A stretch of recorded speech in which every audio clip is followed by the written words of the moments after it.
ownership is a threshold issue for any trademark application. If a trademark application is filed in the name of the wrong owner, the resulting registration is void ab initio. So who's the proper owner? The proper owner is the entity that controls the nature and the quality of the goods sold and or the services rendered.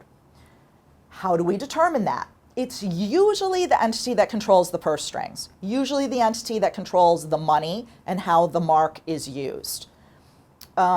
Be careful with parent-subsidiary relationships and sister companies. For those of you who counsel larger entities, use inures from parent and subsidiary relationships. It does not inure between sister companies. And it's very unusual for an individual to own a mark if they are in business. I see way too many applications filed in the name of an individual when it's a small business, when that business is incorporated. So if you are representing small business owners and John Q. Public comes to you and says they want to file a trademark application, please ask them if they intend to incorporate. If they say yes, they intend to incorporate 2 days from now or a week from now, ask them to do that first before you file the trademark application, because we're going to talk about assignments in just a moment.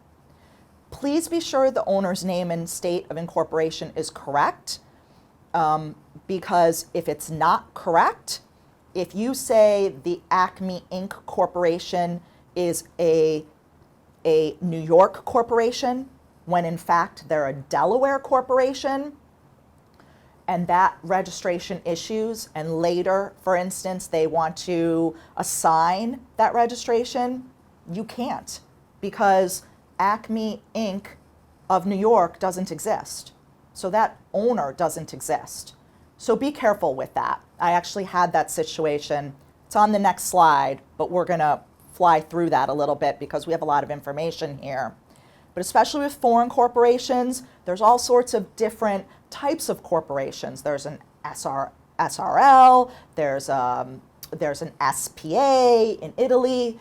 It's hard to know what all these corporations are, so you can pick the right radio button on the form. If you don't know, ask your client. Do not assume you know the type of entity. You can look it up on Google and then ask to confirm it with your client.